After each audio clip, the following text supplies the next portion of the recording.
In 2020, I invested $10 million into real estate, and part of what I did turned into a massive mistake. To understand my massive mistake, I have to give you a quick summary of the normal bread and butter money that you can make in real estate. The things and systems I talk about not only on this channel, but in my real estate investing program or my property management and rental renovations program, where I outline all my maps and everything. This is the simple stuff. This is the bread and butter where you make money. Basically, you take advantage of the fact that 85 to 90% of people wandering around trying to buy real estate are absolutely totally clueless about even what a GFCI is or what paint and carpet actually costs and how to deal with asbestos or mold and how to remedy things in a very safe, high-quality way quickly. Most people are totally clueless about that, and that's okay. But it gives me an opportunity to go in and make money because I know how to do high-quality work while renting properties out quickly. Downtime is toxic in real estate. Well, this went great for the vast majority of properties that I bought last year, but things went wrong when I broke my formula. See, I always teach KISS. Keep it simple, stupid. Well, you start running into issues when you deviate from that. For example, if you have a formula that says you go into a market and you buy houses for, say, $400,000 in a neighborhood where the houses sell for $650,000 to $700,000. You put some money into the property, making it safe and beautiful, and then you rent it out, you refinance, and you repeat the process. You don't have headaches. You follow the formula, you make money over and over and over again. The only thing that makes it harder is finding deals. And so you're always ready to buy a deal. Deal comes up, matches the formula, you buy it, you're done. Well, I broke my rules.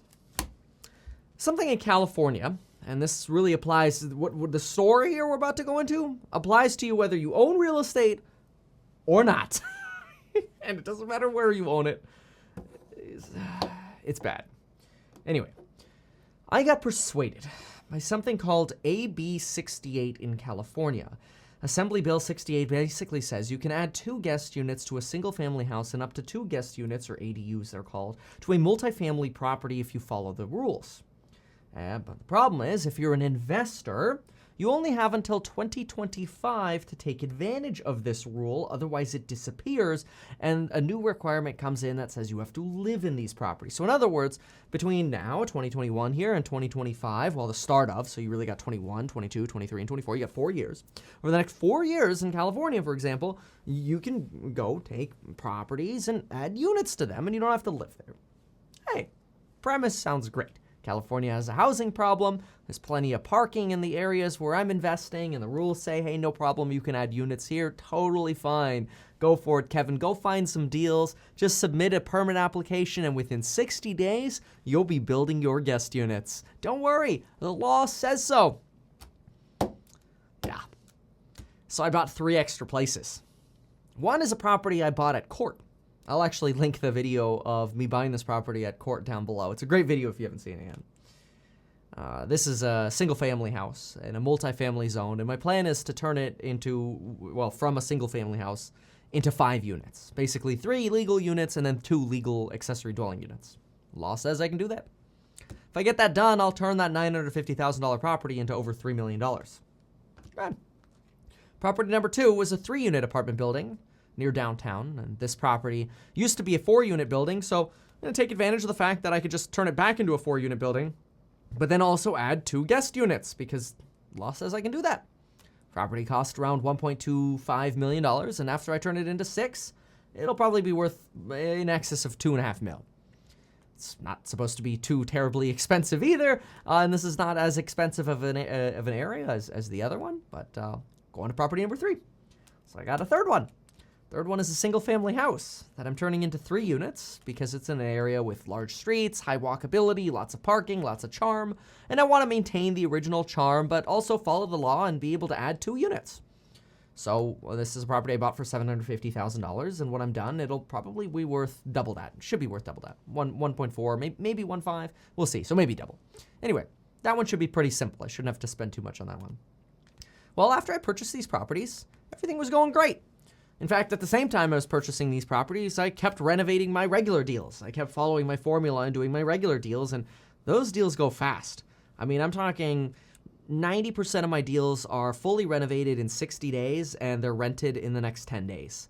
It's not that hard. Once you get a formula, you know the tricks of the trade, you know who to call, you know what to do. All the stuff I talk about, either on the channel or in the courses where I outline it. Coupon code down there below if you want, but take this lesson before you do anything. Code is HODL. But I want you to really listen to this lesson that's coming up here, because you'll see the pain when you don't listen to what's in the course. See, I'm human too. I can deviate from what's in the course, and what happens? I get boned hard, and it sucks. So here's the thing. Real estate might be less volatile than stocks, but it's not less stressful.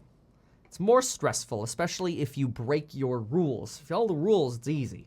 Break the rules, world of hurt. So here's what happened. And this is going to sound insane, but it goes back to November of 2012, the bottom of the real estate market. I was selling a property located at 1995 Channel Drive. A property that was, in my opinion, a beautifully renovated property, and we'll look at pictures in a moment, complete with permits, everything was done great. This property was such a nice remodel, bottom of the market. Anybody who bought at the end of 2012 knows that they're up big freaking money. So I've got these clients buying the property. And there were some issues that came up in the home inspection. We ended up asking for something like $5,380 in repairs, I think it was. We usually ask for repairs. You know, it's not unreasonable. In fact, here it is. I have this email from back in 2012. Put together some costs from Lowe's. We put together an explanation of why we wanted some money and which companies and some of the problems we had. See, look at this. Well, I printed this today, but here, Gmail, request for repairs, 1995 Channel Drive. Here you go. Look at the date on that. Sunday, yep, working on a Sunday as usual. Sunday, November 4, 2012, 5:27 p.m. Geez, dinner time, nothing's changed. But anyway, yeah, so you know, the usual stuff is kind of going on, and we'll come back to that in a moment. So we ask for some repairs, and the seller ends up giving us the $5,300 or whatever that we asked for the property. But the buyers ended up introducing a civil engineer to the property. This particular civil engineer ended up doing, he was sort of running a private engineering consulting business where he would consult people on new construction, whether those were additions or brand new homes. Basically, his goal was to be a civil engineer is somebody who says, hey, look, if you're going to build this new construction home, you should have a foundation that's this deep, and you should put the rebar this many inches apart, and basically they help you build new homes, right? This guy's name was Scott, private engineer, worked on these new construction homes, comes out to the property just to give these first-time homebuyers, a blessing that everything's good. First-time homebuyers, and I'm supportive of this as a realtor. I've always said it's good for you to get as many inspections as you want to pay for. There's some bare minimums you should get, like a sewer inspection from the house out to the street, not the clean out to the street. Big mistake a lot of people make. And a home inspection, and then follow up on those red flags. But hey, they wanted to get an engineer, no problem. Let's do it. Set it up, walk around with the engineer. I don't know what it was, folks, but this guy, Scott, absolutely hated the property. It kind of felt like he didn't want people to succeed with how much this guy hated this property. And I give folks a benefit of the doubt. Like maybe you got like a headache because you didn't have your coffee today or something. But folks, when you start coming out to a property and you say things like this, I wrote this down because I can't get this quote out of my memory and I want it gone. I want this memory gone, but I can't get rid of it. I can't shake this pain. Anyway, this was back in 2012. The quote was, "This house will have hairline cracks in 3 months, and massive settling cracks and structural issues will appear within 6 months of you buying this home. This is a horrible house to buy." What do you think the buyers did? Yeah. So let's just say it was a little unfortunate. They were buying this place for around $440,000. In fact, if you go back to this request for repair email, which I briefly showed, but you can actually see some of the frustration that, and I tried to dampen it, but let's say tensions got real high real fast. It's like, okay, hey, look, he could have his opinion, but we could get second opinions too. But anyway, here, hi Bart, we are very close. Clearly the buyers were on the fence for the longest time with this property, primarily due to, as you know, like we went back and forth on this, the structural engineer, Scott, scaring the living hell out of the buyers. Folks, I wrote that in 2012, that this guy scaring the living hell out of the buyers. And so the buyers are first-time home buyers, so they are as anxious and stressed as they are excited. Anyways, you know, right, doing my job, right? Trying to provide information to the listing agent so he knows why the buyers are basically not removing their contingencies. It kind of seemed like the buyers were dragging their feet at one point. The sellers are like, why aren't y'all closing? And it's like, oh, I'm stuck in the middle like, well, let me introduce you to Scott. Well, let's just say, unfortunately, because of this engineer, the buyers bombed the deal. They canceled. They walked away. Not only did I lose the sale and the $7,000 commission, but I also lost my customers as clients because instead of buying a house, they decided to get married. So they took their entire down payment and spent it on a wedding instead of buying the house because Scott told them that this house was basically going to fall down. Well, now here we are, 8.5-ish years later. Take a look at this, folks. This is the house, 1995 Channel Drive. It just sold September 25th of 2020 for $892,000, more than twice what the buyers would have paid for it. And if you go to the pictures, oh, now we're on Street View. Go to the pictures. Go to the pictures. No cracks. That's a power line. No cracks. Pretty nice, smooth stucco. Don't even see hairline cracks. Beautiful property. Pretty much the same renovation that it was 8 years ago. Looks like a candle burned out, but it's a great house. And so somebody was able to resell it for twice basically what my buyers would have paid for it at the time. Oh well, you know, hindsight is 2020. You know, I mean, it's an old home, right? Like old homes aren't perfect. I mean, even over here where you've got some staining from the sprinklers, I still don't see any cracks around here. Anyway, this is the property. Sold for twice what the buyers paid for it. And you might be wondering now, Kevin, what does this have to do with me? Well, let's just say you're about to vomit when you find out what this has to do with me. Maybe you already vomited at the fact that these people spent their down payment on a wedding instead of doubling them. Making $450,000 in real estate in 8 years. But hey, hindsight, okay? Before I tell you about the madness of what I'm dealing with now, I have to show you this. Folks, this is my new way of finding real estate deals. I use this app called Deal Machine, which you can find out more by going to metkevin.com/deals. But it's basically an app on my phone. I can open it up, and here's actually that property, 1995 Channel Drive. And take a look at this. When I click on it, it not only tells me that the place sold for $892,000, it also provides me the owner's name. It also, if I wanted to, I could click a few buttons and get the owner's phone number. But what I like doing is I could just click the lead button here, add a lead, and now all of a sudden, this property will start, well, actually not the property, it's wherever the owner lives. This owner address dude right here, which is all public records, this guy is gonna start getting my flyers where I ask them to please sell the property to me in the event they're interested in selling. Now, this property did just sell, and I don't like sending marketing to properties that are, well, renovated. I want fixer-uppers. So I'm just gonna undo that really quick. We'll take this off of the with marketing status. And we'll go ahead and, you know, just trash this lead here. So that way we don't send this person any more flyers. There we go. So anyway, the beautiful thing about Deal Machine is my goal, and right now I'm at about 550 flyers. My goal is to send out about 5,000 flyers every month-ish. And over this next year, I'm going to find out how many deals I'm going to be able to get pre-market, especially fixer-uppers. So that way I can do my nice 60-day renovation, follow what I teach in the real estate courses linked below, and I'm done. I don't have to deal with MLS, multiple offers. I don't have to deal with that stuff. It's my strategy. So check out metkevin.com/deals if you want to try that strategy as well. Looking for your dream home? Send them flyers. Do it with this. They're little postcards. They do everything for you.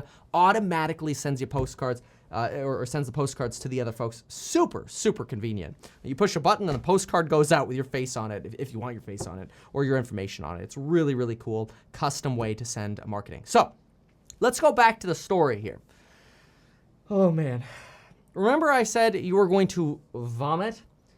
Well, remember Scott, the engineer guy who basically scared the living HE double hockey sticks out of my buyers and bombed the deal?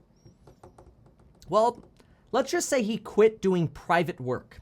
He quit being an engineer after that deal. I mean, maybe not necessarily right after that deal, but at some point between 2012 and now, he quit being an engineer. Usually when people quit, when they have their own business, when they're an entrepreneur, when they quit, is because they can make more money somewhere else, or they find a better opportunity, right? I mean, if you're making more money being self-employed, why would you get a job somewhere else, right? I mean, maybe you want some less stress, who knows, whatever. Depends on your personality, right? Well, I don't know what happened, but folks, I'm about to pull something up on screen, and let's just say, when I made the connection, I felt like crying. Folks, take a look on screen right now. There you go. Scott. Mr. Scott, right here. Works for the city of Ventura now. Construction permit supervisor for the city of Ventura's building and safety department. Committed to serving you. And here he is in an email exchange with me again. 8 years later, baby, working with Scotty again. Except this time, it doesn't feel like I'm working with Scotty. It feels like I'm getting screwed. All my plans have basically gotten assigned to Scott. Scott never forgot what happened 8 years ago. Bombed my deal. I wasn't mean to him afterwards. I did suggest we get a second opinion, and he didn't like hearing it. But we'll just leave that at that. But let's just share a little bit of the hell that has been happening since, over the last 4 months. Well, first, California says that ADUs must be reviewed within 60 days to accelerate housing. California needs more housing. So, hey, let's just review things within 60 days. We shouldn't make people wait. Let them get their permits within 60 days if they want to add units. Folks, it's been 4 months and it's still going. When I asked the city about this, they said, yeah, sorry, we don't follow that law. We just deal with plans in the order they come in. ADUs don't get any priority. So when the state of California passes a law that says you have to respond in 60 days, you are above that law because you don't want to incorporate that into your rules. Just one example. Okay. What else? Well, let me show you. Like literally, I'll show you here. Take a look at this. We're going to pull something up here. And you're going to see the beauty of working with cities. And this is why so many people are like, Kevin, how come my contractor doesn't want to pull permits? I'm not going to say anymore. The law also says that setback rules, like if you want to convert an ADU here and you want to add a door for the second story, so imagine there's a second story here and there's a little staircase over here, the law says it does not matter if you end up encroaching on setbacks for normal properties for ADUs, that you get exceptions for that.